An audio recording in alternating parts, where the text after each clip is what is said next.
Hello everyone, welcome to new chemistry world. और हम लोग ऑर्गेनोमेटेलिक कंटिन्यू कर रहे थे। ऑर्गेनोमेटेलिक में हम लोगों ने पिछले क्लास में ईटा टू एल्कीन मोड के बारे में पढ़ा था कि भाई एल्कीन मेटल से जुड़ती है तो क्या कुछ चेंजमेंट आते हैं। उसी को रिवाइज करेंगे और उसके कुछ जो क्वेश्चंस थे वो क्वेश्चन हम फिर से देखेंगे कि हाँ उससे क्या कुछ क्वेश्चन बन सकते थे।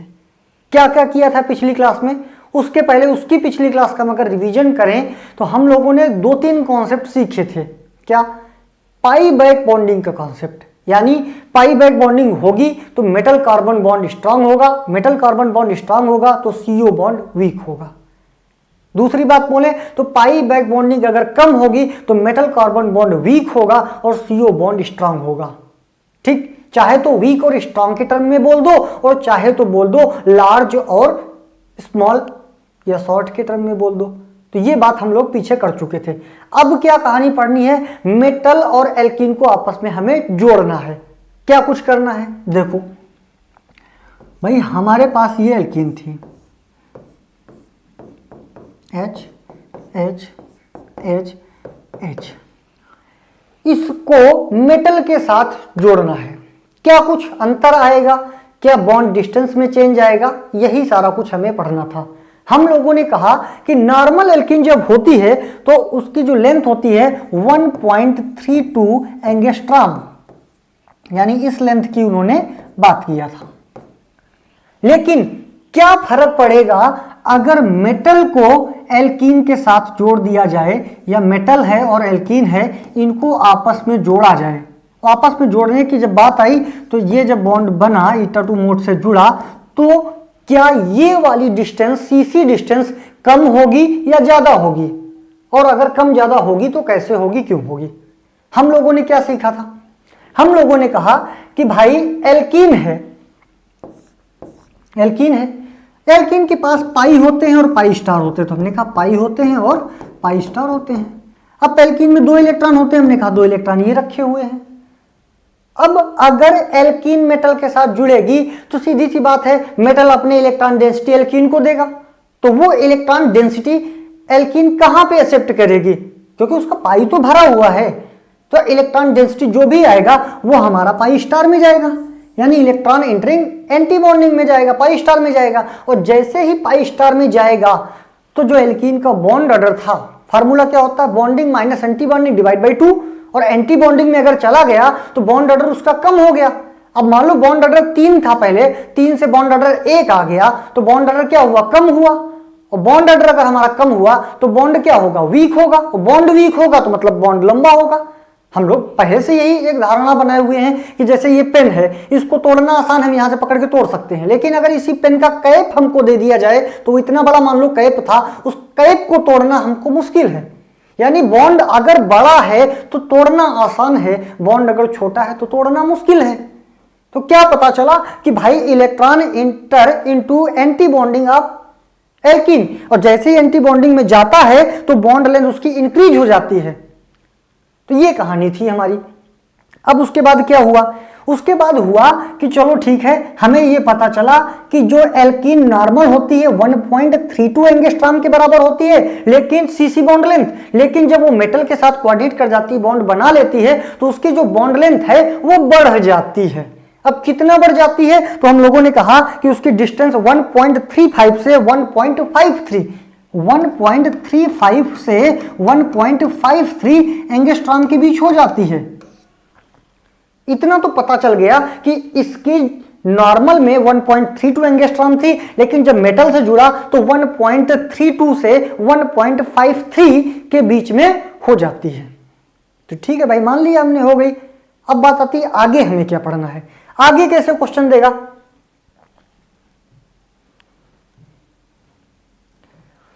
आगे इन्होंने क्या कहा कि भाई मेटल था, ओलिफिन था, इसमें इन्होंने ग्रुप लगाए होंगे। यही क्वेश्चन ही बन सकता है कि इसमें इन्होंने ग्रुप लगाए होंगे। मान लो यहाँ पे CH3 लगा दिया, H लगा दिया, H लगा दिया, CH3 लगा दिया। यहाँ पे इन्होंने कहा F लगा लो, F लगा लो, H लगा लो, H लगा लो, ऐसा। तो ये तो पक्की बात है कि उससे बॉन्ड डिस्टेंस इसकी बढ़ गई। लेकिन अब तुमसे ये पूछेगा इन दोनों में से मेटल और ओलिफिन डिस्टेंस कितनी होगी, किसकी ज्यादा होगी किसकी कम होगी, सीसी बॉन्ड डिस्टेंस किसकी ज्यादा होगी किसकी कम होगी। नेक्स्ट क्वेश्चन हमारा ये बनता है। तो अब हमें सीखना है कि ओलिफिन में जो ये लिगैंड लगे होते हैं जो इनका क्या इफेक्ट होता है, एक एक करके हम लोग इनके बारे में सीखेंगे। देखो क्या कुछ है।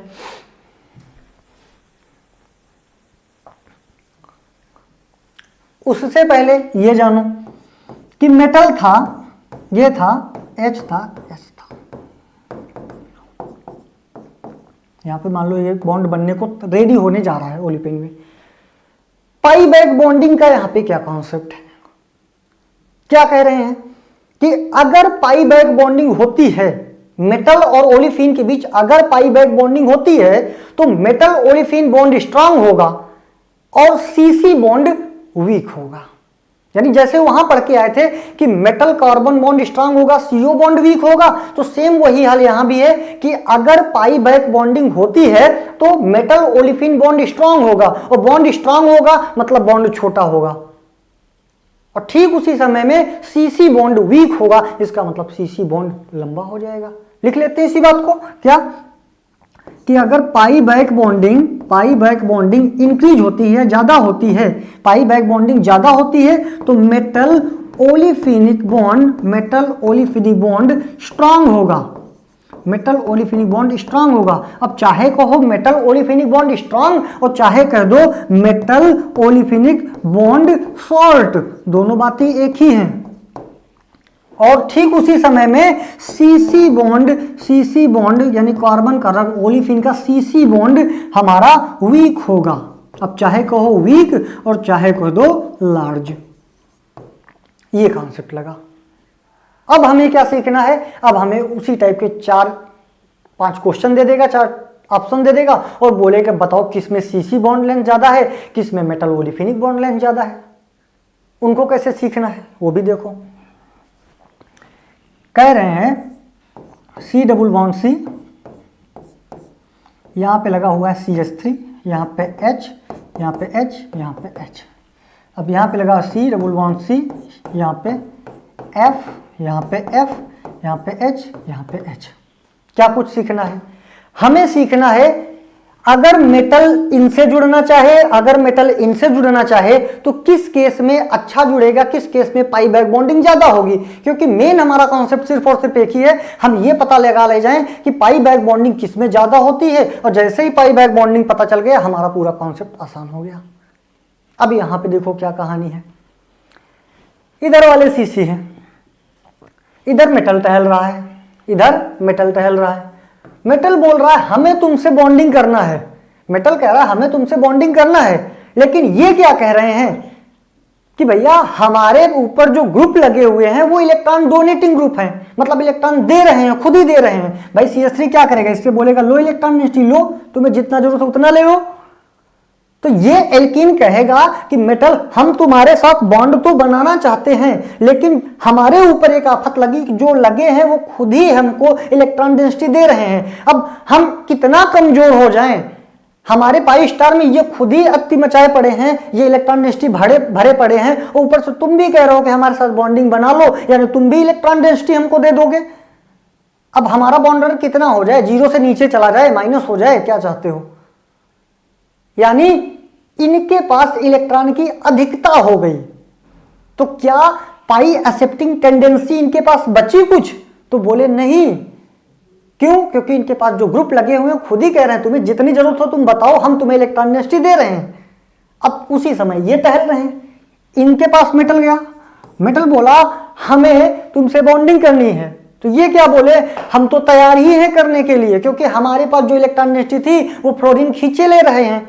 अब फ्लोरीन खींचे ले रहे हैं तो हमारे पास इलेक्ट्रॉन की कमी हो गई, इलेक्ट्रॉन डेंसिटी कमी हो गई। हम तो चाहते हैं कि तुम हमारे साथ आओ और पाई बैक बॉन्डिंग का काम करो। यानी साफ शब्दों में कहा जाए कि ओलिफिन के ऊपर 2 टाइप के ग्रुप लग सकते हैं, इलेक्ट्रॉन डोनेटिंग ग्रुप और इलेक्ट्रॉन विथड्राइंग ग्रुप। अब अगर ओलिफिन के ऊपर इलेक्ट्रॉन डोनेटिंग ग्रुप लगा है तो उसकी डोनेटिंग ग्रुप की वजह से इस ओलिफिन की पाई एक्सेप्टिंग टेंडेंसी कम हो जाती है, और अगर पाई एक्सेप्टिंग टेंडेंसी कम हो जाती है तो वो मेटल के साथ जुड़ना पसंद नहीं करता है, या यूं कहें कि बैक पाई बॉन्डिंग कम होती है। अगर बैक पाई बॉन्डिंग कम हो गई तो आगे की कहानी हम आगे सीख रहे हैं अभी क्या होगा। लेकिन इसके केस में अगर इलेक्ट्रॉन विदड्राइंग ग्रुप है, ओलिफिन के ऊपर इलेक्ट्रॉन विदड्राइंग ग्रुप है, तो वो ओलिफिन से इलेक्ट्रॉन डेंसिटी खींच रहा है तो ओलिफिन के पास इलेक्ट्रॉन डेंसिटी की कमी हो रही है। अगर इलेक्ट्रॉन डेंसिटी कमी हो रही है तो ओलिफिन खुद ही चाह रहा है कि कोई ऐसा मुर्गा फंस जाए जो हमको इलेक्ट्रॉन डेंसिटी दे दे। और तब तक मेटल आ गए, मेटल बोले हमारे पास इलेक्ट्रॉन डेंसिटी है, बैक पाई बॉन्डिंग खेलोगे? बोले बिल्कुल खेलेंगे, और बैक पाई बॉन्डिंग उन्होंने कर लिया और अच्छी हो गई। तो यानी दो टाइप के केस बने, वो दोनों हमने यहां लिखे। पहला क्या है, इसमें इलेक्ट्रॉन रिलीजिंग ग्रुप है और इसमें इलेक्ट्रॉन विदड्राइंग ग्रुप है। तो क्या हुआ, इलेक्ट्रॉन रिलीजिंग ग्रुप है तो इस वाले ओलिफिन की, समझना जरा, इस वाले ओलिफिन की पाई एक्सेप्टिंग एबिलिटी क्या हो गई, लेस हो गई, कम हो गई। और अगर पाई एक्सेप्टिंग एबिलिटी लेस हो गई तो इसका मतलब पाई बैक बॉन्डिंग वो भी क्या हो गई, लेस हो गई। और पाई बैक बॉन्डिंग अगर लेस हो गई तो इसका मतलब metal olefin bond, olefinic bond weak हो गया। और मेटल ओलिफिनिक बॉन्ड चाहे कहो वीक हो गया और चाहे कहो बॉन्ड डिस्टेंस बढ़ गई, और चाहे कह दो metal olefinic bond distance increase, चाहे तो ये कह दो मेटल ओलिफिनिक डिस्टेंस लार्ज कह दो, यानी metal olefinic bond distance increase, या तो बढ़ जाती है, चाहे कह दो मेटल ओलिफिनिक बॉन्ड वीक। और या फिर जब मेटल ओलिफिनिक बॉन्ड डिस्टेंस बढ़ गई यानी वीक हो गया तो ठीक उसी समय में सीसी बॉन्ड, क्या मेटल ओलिफिन का सीसी बॉन्ड क्या होगा, जब ये बॉन्ड वीक हो गया, बढ़ गया, तो सी और सी बॉन्ड उसी समय में क्या हो जाएगा, छोटा हो जाएगा। यानी हम लिखेंगे सीसी बॉन्ड सॉल्ट, चाहे कहो सीसी बॉन्ड सॉल्ट और चाहे कहो सीसी बॉन्ड स्ट्रॉन्ग, दोनों बात एक ही है, क्योंकि जो छोटा है वो मजबूत है। इधर आ जाओ, इधर क्या होगा, इन्होंने कहा कि पाई एक्सेप्टिंग टेंडेंसी हमारी क्या हो गई, इंक्रीज हो गई। यहां डिक्रीज हुई थी, पाई एक्सेप्टिंग टेंडेंसी लेस, यहां पाई एक्सेप्टिंग टेंडेंसी मोर। क्यों, क्योंकि इलेक्ट्रॉन विदड्राइंग ग्रुप लगे हैं जो इलेक्ट्रॉन को विड्रा कर रहे हैं, यानी पाई के पास जगह ही जगह है, तुम दिए रहो जितना इलेक्ट्रॉन डेंसिटी देना है। तो यहां लिखेंगे क्या, पाई एक्सेप्टिंग एबिलिटी इंक्रीजेस, पाई एक्सेप्टिंग एबिलिटी इंक्रीजेज हो गई तो मोर पाई बैक बॉन्डिंग हो गई, मोर पाई बैक बॉन्डिंग हो गई। जब पाई बैक बॉन्डिंग ज्यादा होगी तो मेटल कार्बन बॉन्ड जहां वहां स्ट्रांग होता था तो यहां मेटल ओलिफिनिक बॉन्ड स्ट्रांग हो जाएगा, और जैसे ही मेटल ओलिफिनिक बॉन्ड स्ट्रांग होगा तो इसका मतलब मेटल और ओलिफिन के बीच का जो बॉन्ड है वो छोटा होगा, और ठीक उसी समय में सीसी बॉन्ड हमारा वीक हो जाएगा, यानी लंबा हो जाएगा। तो ये पूरी कहानी थी। अब अगर एक बार पूरी बात को ध्यान से समझें तो दोनों में छोटा छोटा अंतर आता है। क्या, मेटल कार्बन बॉन्ड जो पाई बैक बॉन्डिंग का कॉन्सेप्ट पहले समझे हो, उसमें क्या था, उसमें सिंपल सी बात थी, स्पेक्टेटर लिगैंड होता था, यानी एक बात हम कर रहे हैं मेटल CO वाली जिसमें ये स्पेक्टेटर लिगैंड था, और दूसरी हम बात कर रहे हैं मेटल और इसके साथ ये लगे हुए हैं और यहाँ पे ग्रुप लगे हुए हैं, कुछ ग्रुप लगे हुए हैं, ग्रुप दो कहानी में, दोनों कहानी एक साथ। क्या हम कह रहे हैं, इस टाइप के जो कॉम्प्लेक्स थे हमारे, उनमें जो ये स्पेक्टेटर लिगैंड होता था इसकी डोनरेबिलिटी को हम प्रेफर करते थे। जितना ज्यादा ये डोनर होगा उतने ज्यादा ये इलेक्ट्रॉन डेंसिटी देगा, उतने ज्यादा पाई बैक बॉन्डिंग होगी, उतने ज्यादा मेटल कार्बन बॉन्ड स्ट्रांग होगा, उतने ज्यादा CO बॉन्ड वीक होगा, या उतने ही ज्यादा मेटल कार्बन बॉन्ड छोटा और CO बॉन्ड लंबा होगा।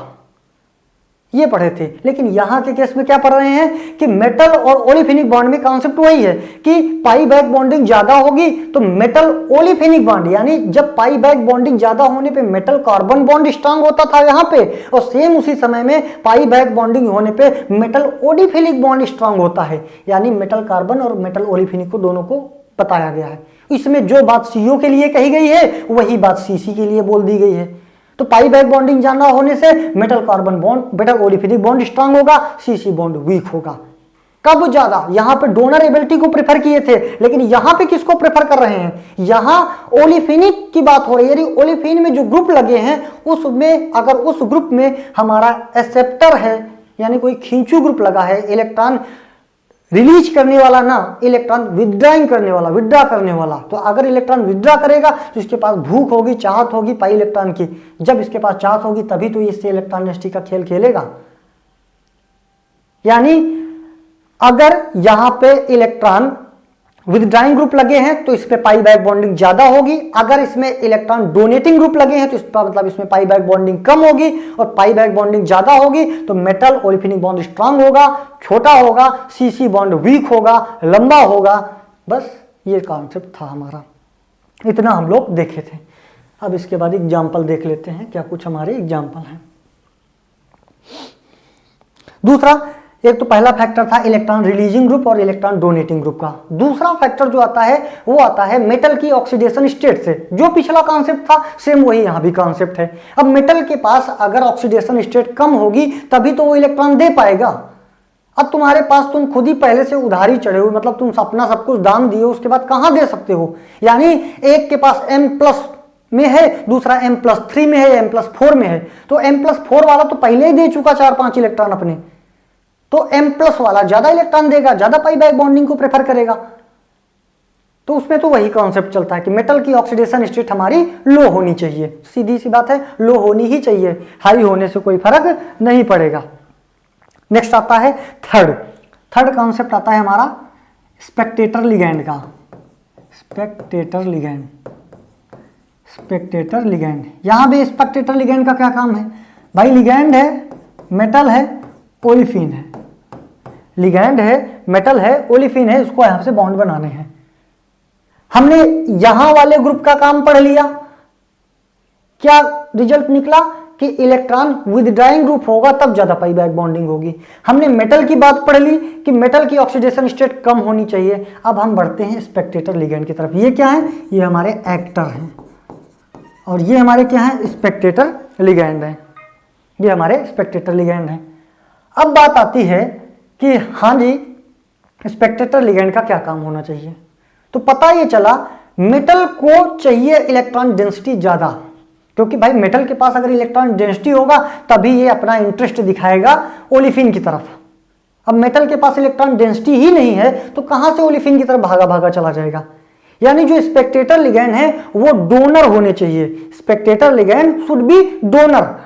जितना ज्यादा स्पेक्टेटर लिगैंड बढ़िया मस्त वाला डोनर होगा उतना ही ज्यादा मेटल के पास इलेक्ट्रॉन डेंसिटी होगी, और उतना ही ज्यादा मेटल उछलेगा, कूदेगा, ओलिफिन की तरफ भागेगा कि आओ बॉन्डिंग हो जाए। तो यहां 3 कॉन्सेप्ट बनते थे, वो तीनों हमने कंप्लीट करा दिए।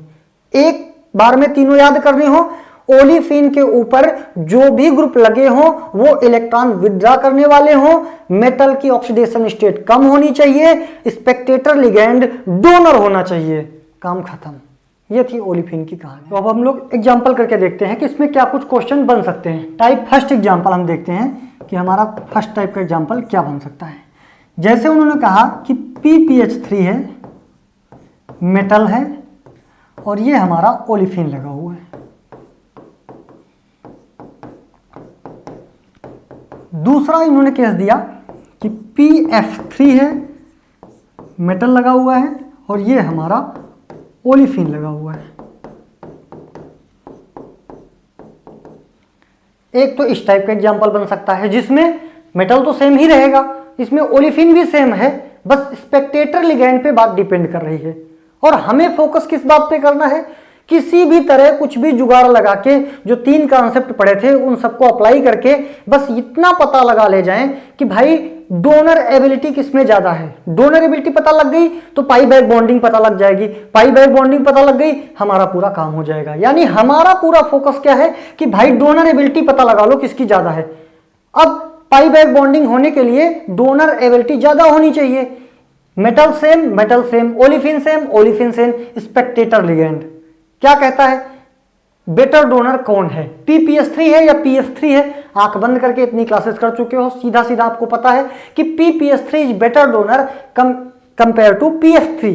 यानी हमें पता चला कि PPH3 वाला बढ़िया डोनर है, यानी PPH3 की जो डोनर एबिलिटी है वो ज्यादा है कंपैरिजन टू PF3 के। तो सीधी सी बात है, इसकी डोनरेबिलिटी ज्यादा, इसका मतलब ये ज्यादा डोनेट करेगा तो मेटल के पास अच्छा खासा इलेक्ट्रॉन डेंसिटी होगा। अब अच्छा खासा इलेक्ट्रॉन डेंसिटी होगा तो मेटल कूद के पाई बैक बॉन्डिंग करने की कोशिश करेगा, यानी पाई बैक बॉन्डिंग भी ज्यादा होगी। अब अगर पाई बैक बॉन्डिंग ज्यादा हो गई तो मेटल ओलिफिनिक बॉन्ड स्ट्रांग होगा। क्या? मेटल और ओलिफिनिक बॉन्ड, यानी ये वाला बॉन्ड हमारा स्ट्रांग होगा। अगर ये बॉन्ड स्ट्रांग होगा तो सी सी बॉन्ड, यानी ये सी और ये सी बॉन्ड वीक होगा। दूसरे केस में पाई बैक बॉन्डिंग कम होगी तो मेटल ओलिफिनिक बॉन्ड वीक होगा, लार्ज होगा, और उसी समय सीसी बॉन्ड हमारा स्ट्रांग होगा, यानी छोटा होगा। तो क्या कुछ कंक्लूजन निकल के आया? अगर हम बात करें ए और बी, यानी एक ये डिस्टेंस बी और ये डिस्टेंस ए, मेटल ओलिफिनिक डिस्टेंस ए है, पाई बैक बॉन्डिंग ज्यादा, डोनरेबिलिटी ज्यादा, पाई बैक बॉन्डिंग ज्यादा, मेटल ओलिफिनिक बॉन्ड स्ट्रांग, इसका मतलब बॉन्ड शॉर्ट। तो क्या कहेंगे? ए बॉन्ड हमारा स्ट्रांग है, इसका मतलब शॉर्ट है, छोटा है। तो ए छोटा है कंपैरिजन टू बी से। ये क्या है? बॉन्ड लेंथ की बात कर रहा है। ऑर्डर ऑफ बॉन्ड लेंथ अगर देखा जाए तो ए का शॉर्ट होगा इन कंपैरिजन टू बी के। अब देख लीजिए, आपको अगर कोई दिक्कत हो, since PPS3 is better donor, more back pi bonding in case of PPS3, hence metal olefinic distance in short and metal olefinic distance in short and CC bond distance is large। तो ये पहले type के example थे। अब दूसरे type के example की तरफ जाते हैं। क्या लिखा है? PT लिखा हुआ है,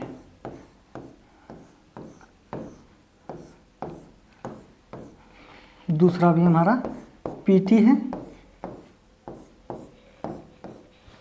और लिखा है PPS3, यानी कि दोनों में स्पेक्टेटर लिगेंड सेम है। PPH3,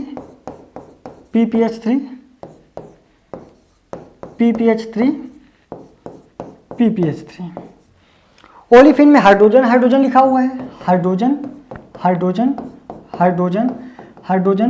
यहां लिखा है CN और CN। ये अभी आपको क्या बताना है? CC बॉन्ड लेंथ बताना है। दो बॉन्ड लेंथ दी है 1.43, 1.49। 1.43 एंगस्ट्रॉम लिखा हुआ है और 1.49 एंगस्ट्रॉम लिखा है। CC बॉन्ड लेंथ है, CC बॉन्ड लेंथ। दो बॉन्ड लेंथ दी हुई है कि एक bond length CC bond length 1.43, एक 1.49। अब कौन किसके लिए है? यानी इसके लिए 1.43 है या इसके लिए 1.49 है, ये आपको बताना है। बताओ भाई कैसे होगा? सिंपल सा क्वेश्चन है, कुछ भी ज्यादा दिमाग नहीं लगाना है। हमें तीन ही बातें याद रखनी है। मेटल दोनों में सेम है, स्पेक्टेटर लिगेंड दोनों में सेम है, ओलिफिन में डिस्टर्बेंस है। एक में हाइड्रोजन है, एक में CN है। और हमने अपना पुराना कॉन्सेप्ट पढ़ा था। क्या पढ़ा था? कि अगर ओलिफिन में इलेक्ट्रॉन विथड्राइंग ग्रुप लगा है, यानी खींचू ग्रुप लगा है, खींचने वाला ग्रुप लगा है, तो ओलिफिन चाहेगा कि कोई हमारे साथ आए और हमसे बॉन्डिंग करके चला जाए। इधर हाइड्रोजन है, इधर CN है। हाइड्रोजन डोनर अच्छा माना जाएगा CN की कंपैरिजन में, यानी पाई एक्सेप्टिंग टेंडेंसी इस ओलिफिन की ज्यादा होगी in comparison to this olefin. क्यों? क्योंकि यहां पे CN है और यहां पे हाइड्रोजन है। तो पता ये चला कि जो पाई बैक बॉन्डिंग है वो इस केस में ज्यादा होगी। पाई बैक बॉन्डिंग जो है वो इस केस में ज्यादा होगी, क्योंकि इस वाले ओलिफिन में कहता हमारे पास तो इलेक्ट्रॉन डेंसिटी है ही इतना ज्यादा, हम क्यों तुम्हारे साथ मेटल के साथ बॉन्डिंग करें, क्यों ये बॉन्डिंग के चक्कर में पड़े। तो इस केस में क्या होगा? पाई बैक बॉन्डिंग ज्यादा होगी। अगर पाई बैक बॉन्डिंग ज्यादा होगी तो मेटल ओलिफिन बॉन्ड स्ट्रांग होगा। मेटल ओलिफिन बॉन्ड स्ट्रांग होगा, इसका मतलब CC बॉन्ड वीक होगा, और CC बॉन्ड वीक का मतलब CC बॉन्ड लंबा होगा। और लंबा होगा तो कितना लंबा होगा? 1.43 होगा कि 1.49 होगा? कौन सी वैल्यू ज्यादा है? तो 1.49 जो है एंगस्ट्रॉम वो इस केस के लिए है, और 1.43 एंगस्ट्रॉम हमारा इस केस के लिए है। ये हमारा आंसर। 1.49 हमारा इसके लिए, 1.43 हमारा इसके लिए। ठीक है, तो इस तरह के दो टाइप के ये क्वेश्चन हुए। अगला क्वेश्चन देखो क्या कहता है। अगला क्वेश्चन कहता है सिंपल सा क्वेश्चन है अगला। अगला तो Ln m है और अगला भी हमारा Ln m है, अगला भी हमारा Ln m है और Ln m है। बोला है plus plus two plus 3 zero, plus charge है, प्लस 2 चार्ज है, प्लस 3 चार्ज है और 0 चार्ज। इसको तो कराने का कोई मतलब ही नहीं बनता, क्योंकि हमें पता है कि मेटल की ऑक्सीडेशन स्टेट लो होनी चाहिए। अब किसमें सबसे कम है, उसी में सबसे ज़्यादा पाई बैक बॉन्डिंग होगी, उसी में मेटल कार्बन बॉन्ड। दुनिया भर का अपना ऑर्डर निकाल सकते हो।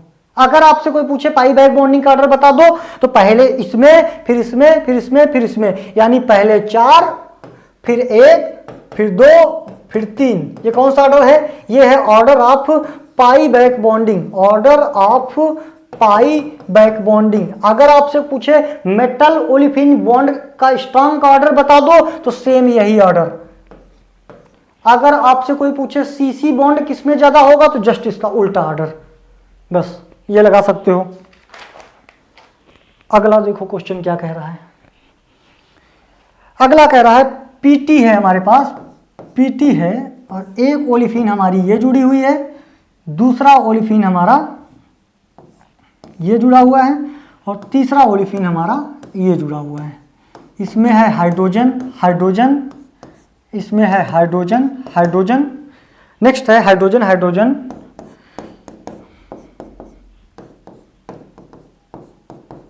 और इधर लगा हुआ है फ्लोरीन फ्लोरीन फ्लोरीन और फ्लोरीन। दिया क्या हुआ है?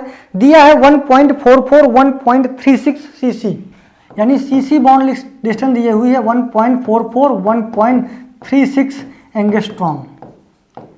तुम्हें क्या करना है? तुम्हें बताना है कि सीसी बॉन्ड लेंथ, तुम्हें बताना है सीसी बॉन्ड लेंथ किसके लिए 1.44 है और किसके लिए 1.36 है।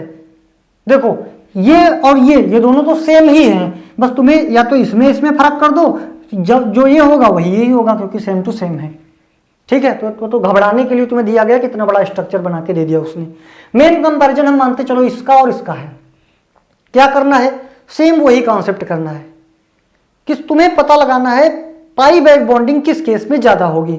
हमने क्या कहा कि हमने तो 2 ही चीजें पढ़ी हैं, 3 पढ़ी हैं। क्या? एक ओलिफिन के ऊपर इलेक्ट्रॉन डोनेटिंग और विदड्राइंग का कॉन्सेप्ट होता है, एक मेटल की ऑक्सीडेशन स्टेट लो होनी चाहिए, और तीसरा कॉन्सेप्ट पढ़ा है Spectator ligand should be donor होना चाहिए। कोई स्पेक्टेटर है नहीं, ठीक है, मेटल की ऑक्सीडेशन स्टेट से कोई मतलब नहीं, क्योंकि कंपाउंड एक ही है, तो कोई बात नहीं। बचा क्या? बचा हमारा ओलिफिन। ओलिफिन के ऊपर क्या कुछ है?